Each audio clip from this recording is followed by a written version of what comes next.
Hi, I'm Wendy Wesley, a registered and licensed dietitian and nutritionist, and today I'm going to make Greek meatballs. I'm having a friend over for dinner. I've already made the tzatziki. I'm going to make a great salad, and but right now I'm going to show you how I put together these meatballs. This is about a pound of ground beef, lean ground beef. No big deal. I just use ground beef. I don't mix in lamb. I don't mix in pork. I just use beef. And what I'm going to add, I'm going to finally dice some onion. I'm going to put some red pepper in because I have one and I love the color that the red pepper adds to it and also the flavor. Clove of garlic, some breadcrumbs, an egg, and then some spices. I've got a falafel spice that I buy at this local Middle Eastern restaurant,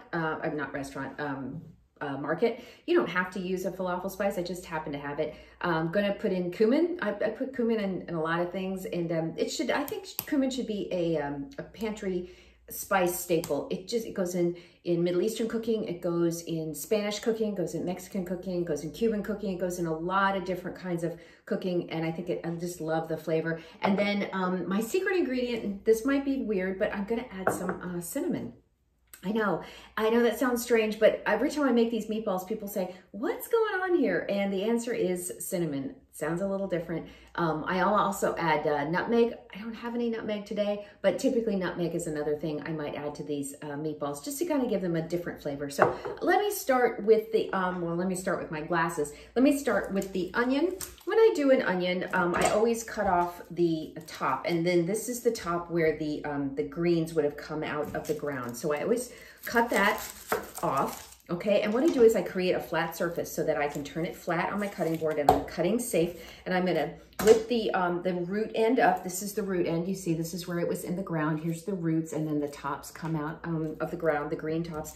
So root end up, cut right down the middle, okay? And so this makes it nice and easy to peel. I'm gonna just take the peel off, easy, easy. And with my sharp knife, I am going to lay it flat on my cutting board.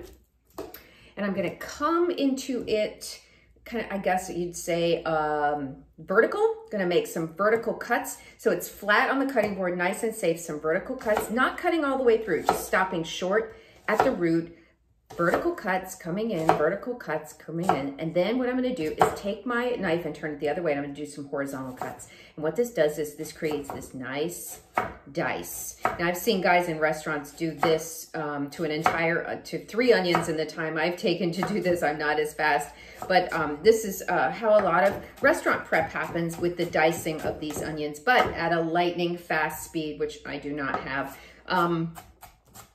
So giving these an additional dice, and I'm just gonna throw them into the meat. Okay, throw them into that's a lot of onion, but you know what? I like a lot of onion, I like a lot of flavor. So I'm gonna do the same thing with my green pepper. I'm just gonna use maybe, I don't know, half or a third of it. Here, pull out the seeds, I don't want those. Pull out the rib, this is the rib down the middle, pull that out. Again, I'm gonna give it just a very, very quick dice. So I'm cutting the slice. Oh, those onions are getting to me. They're hitting me. Oh my goodness. Okay, so I've cut these in these slices. Now this is kind of what I would do if I was going to put it in the salad. I might just leave it at this, but because I'm putting it in the bell pepper, in the meatballs, I'm going to try and cut it nice and small. I love the color, I love the flavor, but I gotta cut it small because when they bake, and I'm gonna bake these, I'm not gonna pan fry them. When I bake these, I want this to be nice and small. So give it a quick chop, chop, chop, chop, getting nice and small. Okay, all right, that looks good. I'm gonna add that to my meat, okay? Next is my clove of garlic. I'm gonna give the clove of garlic a smash on the cutting board, and the reason I do that is so that the paper will fall off nice and easy. See how nice that paper fell off, or the skin? Peeling garlic can be kind of a pain in the nards, and so when you smash it, it comes right off. It's pretty awesome. But give it another smash, and that makes it flat, so I can give it a quick dice.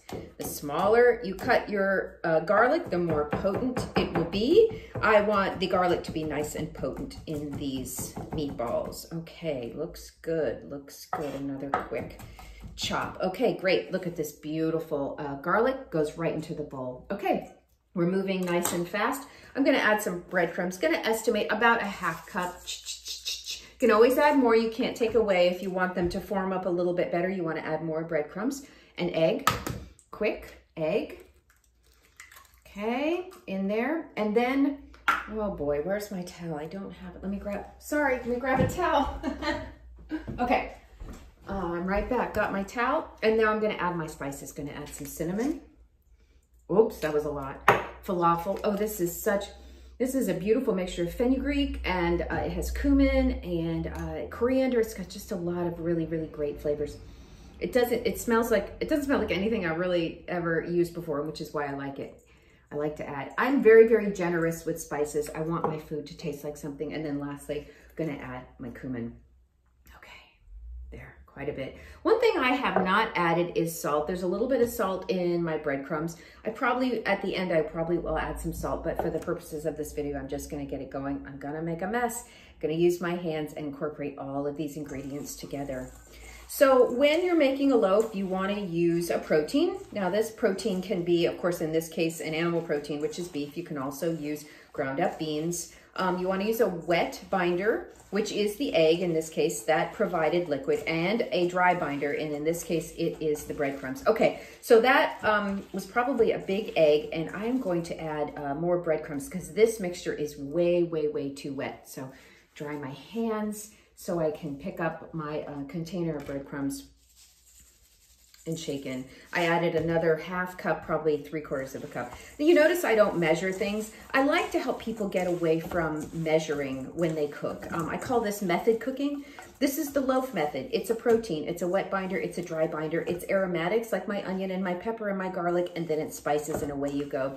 This is how you make a crab cake, a shrimp cake, a fish cake, a bean cake, a falafel. It's just the way you make any kind of loaf, a meatloaf. Okay, so I've got, this is turned into a ball, and this is now at the point where I can easily rip off some and make a meatball. I've got the right consistency. It's moist, but it's holding together, and that's because I added those breadcrumbs. Before I added the breadcrumbs, they were just way too runny. Okay, so when I like to make them kind of oval shaped, and what I'll do is I'll put these on a cookie sheet, bake them at about 350 for about 25 minutes, and they'll come out gorgeous. I'll serve them with my tzatziki and this gorgeous Greek salad, and this will be a complete meal, gorgeous meal, full of fiber, color, protein, all of the things I recommend you eat at every meal. Fiber, definitely fiber from the salad. Protein, of course, from the meat, and then color from the peppers I put in these meatballs, the cucumber I put in the tzatziki, and then also from all the color of the salad.